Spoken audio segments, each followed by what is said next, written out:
This is Nostrovini, and this is a review of some of the more predominant and more important fights that happened last week.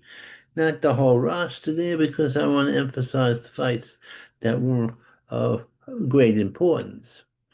Now, for instance, Arnold Barboza Jr. beat Kenneth Simmons Jr. by a very comfortable margin, dominated the fight, probably won every round. Arnold had lost to Tanafino Lopez, or whatever the hell his name is, pretty decisively. But in the second strung of fighters, he is an excellent boxer. The boss man, as he is called, Kenneth Jr. Sims, was just one step behind. I thought if Barbosa had been flat in this fight, he might have lost. But I picked the man who won the fight. And I am so happy with myself in that respect.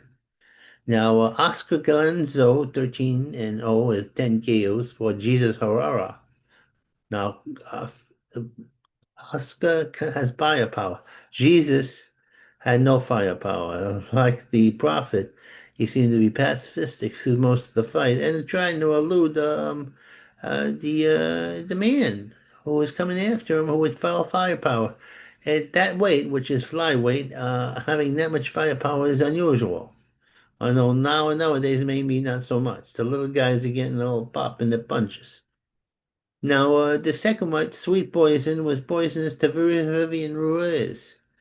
Cabrera Faladora, 17-0 with 9 KOs, got another extra KO to her pocket by beating the hell out of her. Now, Gabriella's a little bit of a, what you call a freak in nature.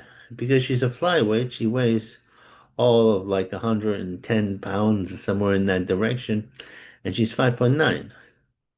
But 5'9", a ball, a jab, a right hand, a good punch, and a rock hard punch. A skinny little lady, but a lot of heart and a lot of solidness to her frame.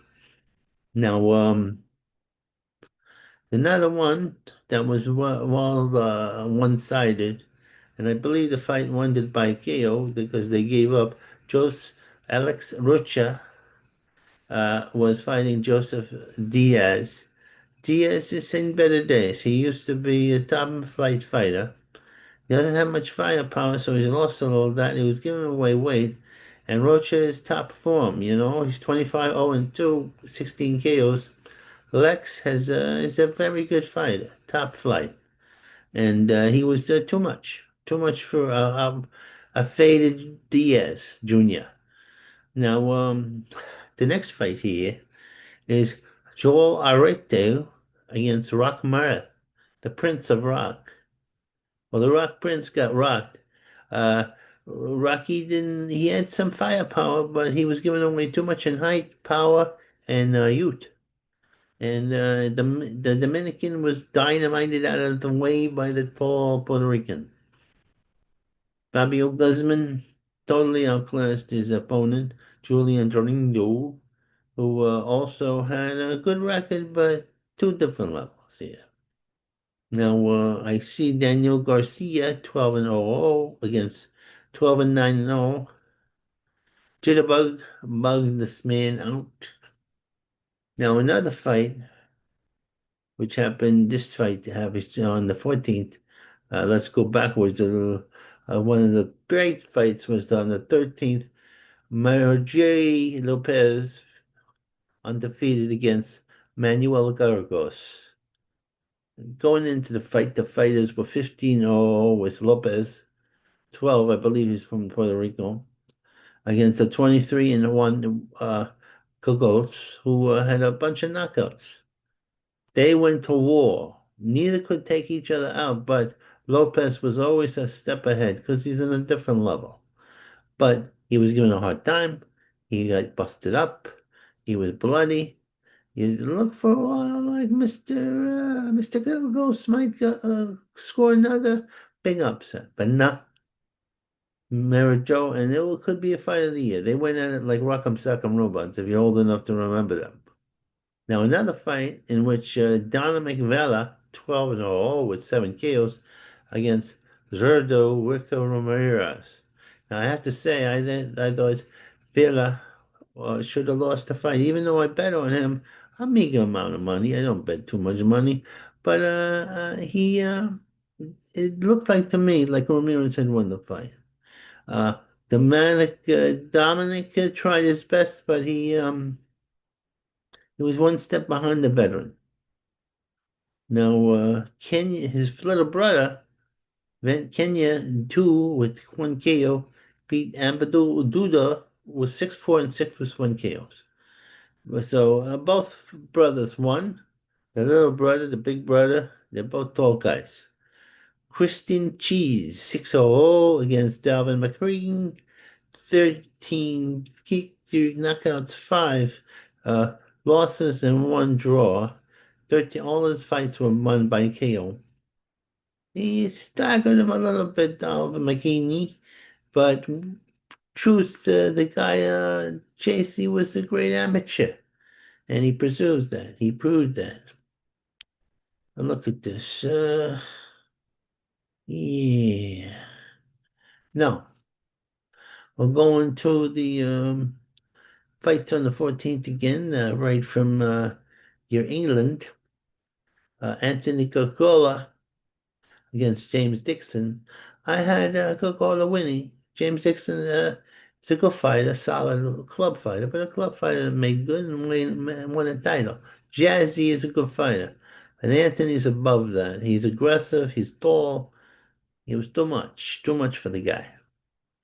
Big Bang, Priest O'Leary, 18-0, going into the fight with 10 KOs against Maximus Maxius, 29, 8 and 2 with 6 KOs. Maxie is he's up there, and he doesn't have the firepower to take keep O'Leary, who's a powerful guy and goes to the body. Within 6 or 7 rounds, O'Leary had Mr. Max high as a kite going down. They pulled him out. He was taking too much punishment. Now, the next fight here is where I got it wrong again. Where am I? Where am I? Juno Carroll against Colin Murphy, 16-0 with 6 KOs. Maxie beat the Carroll. The King Kong got beat by the Posh Boy. Posh Boy was very good. He ended up being a very good fighter, and the Posh Boy won the fight, taking it down. And, somebody called Posh Boy, you don't think he's going to win the fight, but he wins the fight. He fools you. Sometimes you can't go by nicknames. Now let's see. To take over. Where am I here? What am I doing here? The takeover. Stephen Kranz, 13-0 with 8 KOs. Beat the Terror, the treatment, 8-1 and 2 with 4 KOs. I think. I'm not sure how I wrote this out. I was a very sleepy person. Now, let's see. Where are we? Yeah, Andy Darrison got beat. He got outclassed by Coranis. It was a very good fighter. Coranis, I'm mispronouncing it. I can't even get Anglo-Saxon names right, let alone these exotics. Um, Lincoln Leva, 7-0 with 3 KOs, beat Liam Welsh. He beat the Kenyan kid pretty good. He ain't abominated. Barry Reynolds, 3-0 with 2 KOs against Jenner Shrikis. Well, you can see who's the more classy thing. Hummus. Ooh, what this? The Bama Hamas Cartel, 10-0 and 0 with 9 KOs, going against Jermaine Zagunicus, 6-18 and 2 with 2 KOs. Club fighter from Germany fights English, a little above a club fighter, but not quite club class. An entertaining guy. Now let's see here. Take this down. Make this down. Oh my goodness me. Put this down. Here. Put this here. Well, shave this beard off. Takes my baby looks away. People knew it's him, but so crap. So, okay. Here we go. Into here. Then this up. There we go. Now, Jala Apatera, 20 and 00 with 23 kills going into a fight with the bulletproof Brandon Clinton, 21, 3 and 0 with 18 kills. This fight had a little bit of drama in it. Could Brandon, who has never been knocked down, never floored, survive Opatara's firepower?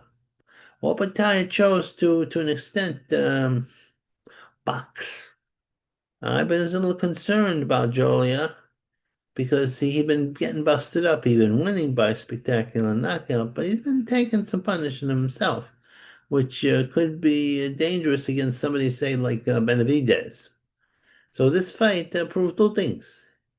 It proved that Opataya could box and fire a lot of power. He didn't knock out Brandon. He came close because Brandon was finally being worn down. If Jolly Opataya fights um, Benavidez, that could be a war on itself. Opataya could probably beat everybody else in the division pretty decisively.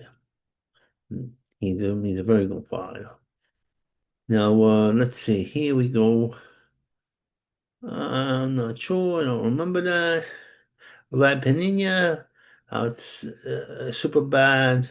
White guy, Ukrainian. Good fighter, good counter puncher, good boxer puncher. Fighting Shannon Rich, 22, 3 and 1, with 18 KOs. That Showtime didn't show up. He was more defensive. They were fighting the same. It was like mirror image, a white guy against a black guy, but double negatives. Uh, but in the end, Vlad got it because he was more aggressive and he wanted it more.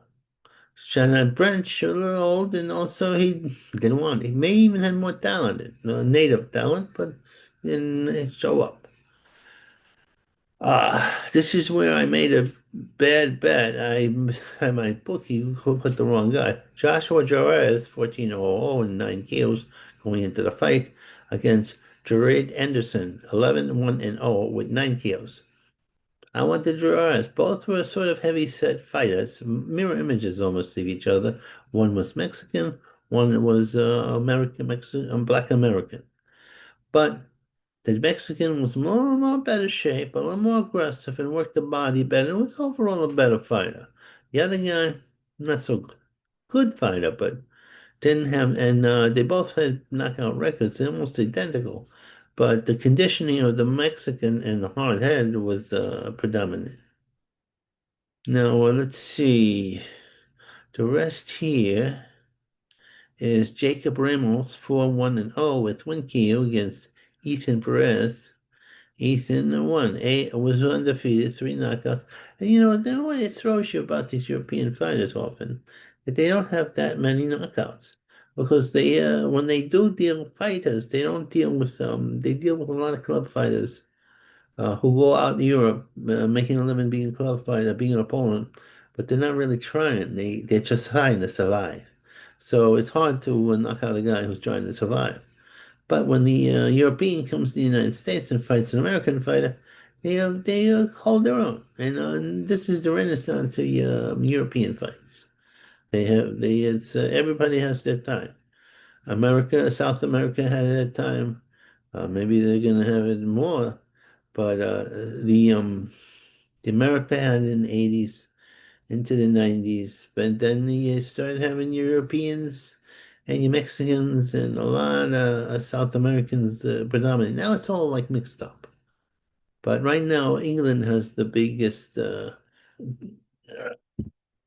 fighters of a certain type.